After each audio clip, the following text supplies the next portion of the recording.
Hoy, domingo segundo de Navidad, voy a titular esta homilía El proyecto de Dios. Pongámonos en pie, hermanas y hermanos, para escuchar la palabra de Dios, un poco largo hoy. Lectura de la carta de San Pablo a los Efesios, capítulo 1, versículos de 3 a 6 y de 15 a 18. Alabado sea Dios, Padre de nuestro Señor Jesucristo, que nos ha bendecido en las regiones celestiales con toda bendición espiritual en Cristo. Dios nos escogió en Él antes de la creación del mundo, para que seamos santos y sin mancha delante de Él. En amor nos predestinó para ser adoptados como hijos suyos por medio de Jesucristo, según el buen propósito de su voluntad, para alabanza de su gloriosa gracia que nos concedió en su amado. Por eso, yo por mi parte, desde que me enteré de la fe que tenéis en el Señor Jesús y en el amor que demostráis por todos los santos, no he dejado de dar gracias por vosotros al recordaros en mis oraciones. Pido que el Dios de nuestro Señor Jesucristo, el Padre glorioso, os dé el espíritu de sabiduría y de revelación para que lo conozcáis mejor. Pido también que os sean iluminados los ojos del corazón, para que sepáis a qué esperanza Él os ha llamado, cuál es la riqueza de su gloriosa herencia entre los santos. Lectura del Evangelio de Juan, capítulo 1, versículos de 1 a 18. En esta ocasión he vuelto a elegir la Biblia Peshitta. En el principio era el Verbo, y el Verbo era con Dios, y el Verbo era Dios. Este existía en el principio con Dios. Por medio de él fueron hechas todas las cosas, y nada de lo que ha sido hecho se hizo sin él. La vida estaba en él, y la vida era la luz de los hombres. La luz resplandece en las tinieblas, y las tinieblas no la percibieron. Hubo un varón cuyo nombre era Juan, que fue enviado por Dios. Este vino para testimoniar acerca de la luz, para que todos creyeran mediante él. Pero él no era la luz, sino que daría testimonio acerca de la luz. Porque él es la luz verdadera que vino al mundo, la cual ilumina a todos los hombres. Él estuvo en el mundo, y el mundo fue hecho por medio de él, pero el mundo no lo conoció. Vino a los suyos, pero los suyos no lo recibieron. Pero a los que le recibieron, a los que creen en su nombre, les dio el derecho de llegar a ser hijos de Dios, los que no son nacidos de sangre, ni por deseo de carne, ni por voluntad de hombre, sino de Dios. Y el Verbo se hizo carne, y habitó entre nosotros, y contemplamos su gloria, gloria como del unigénito del Padre, lleno de gracia y verdad. Juan dio testimonio acerca de él, y exclamando dijo: Este es aquel de quien yo decía, viene después de mí, y es antes de mí porque es primero que yo. De su plenitud recibimos todos nosotros, y gracia por gracia, porque la ley fue dada por medio de Moisés, pero la verdad y la gracia vinieron a ser por medio de Jesucristo. Nadie ha visto jamás a Dios. El unigénito de Dios, el que está en el seno de su Padre, Él lo ha declarado. Es palabra de Dios. Tomad asiento. El problema de tratar de interpretar este fragmento del Evangelio de Juan no son ya las muchas traducciones que existen, sino que de por sí es un juego de palabras. Y los juegos de palabras suelen estar cargados de significado, pero son intraducibles. Por ejemplo, donde hemos leído verbo, el original logos tendría un significado mucho más rico. Esto es solo un ejemplo. Para traducirlo bien, habría que añadir la idea de proyecto. Logos significaría un proyecto dicho, o más bien un proyecto hecho verbo, es decir, un proyecto pronunciado, decidido, un proyecto iniciado, un proyecto en marcha, algo proyectado y en marcha dicho.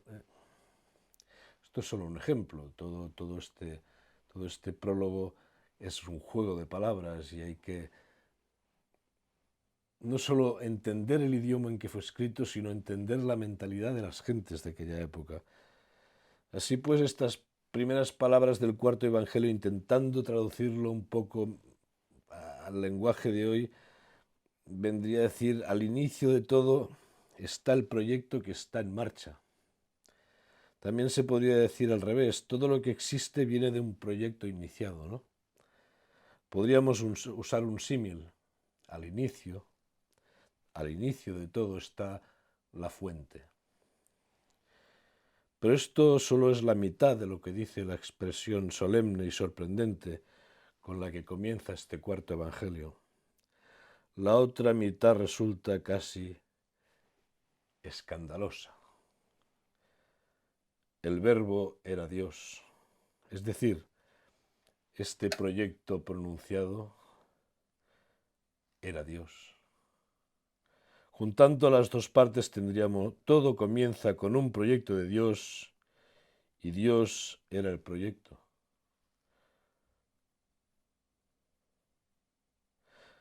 Es decir, todo comienza en Dios Padre, que proyecta el Dios engendrado, al Dios emanado, al Hijo.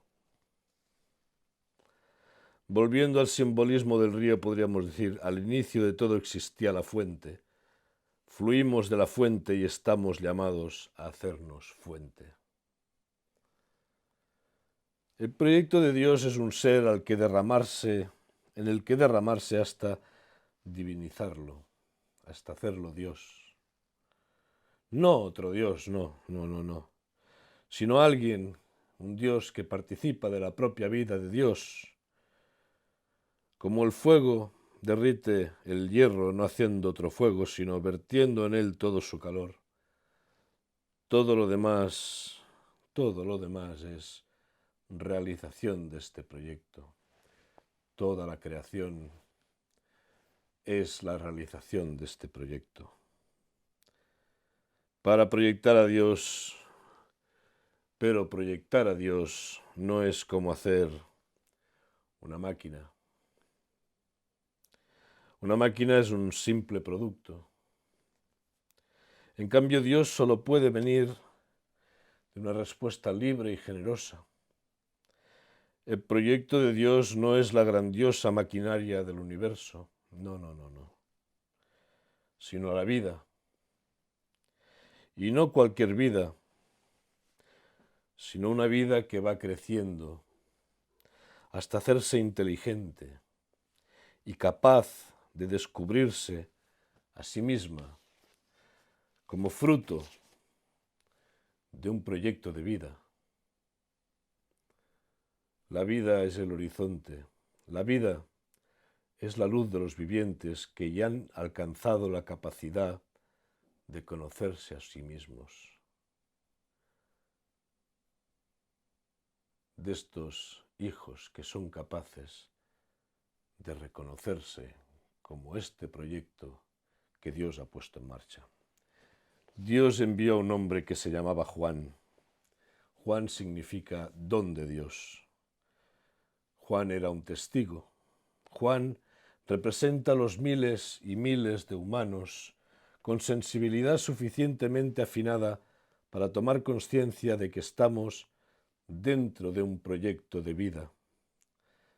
Llámese profetas, gurús, sufís, místicos, sabios, testigos de una realidad que muchos otros aún no han descubierto.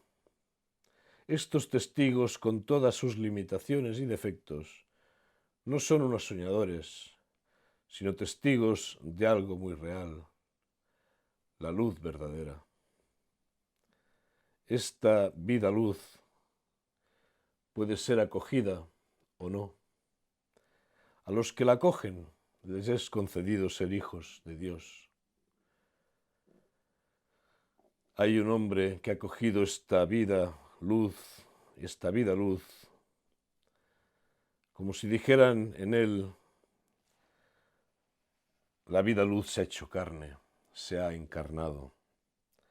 Hablo de Jesús. Jesús es, para los que tienen ojos para ver, el hombre muestra, el proyecto realizado.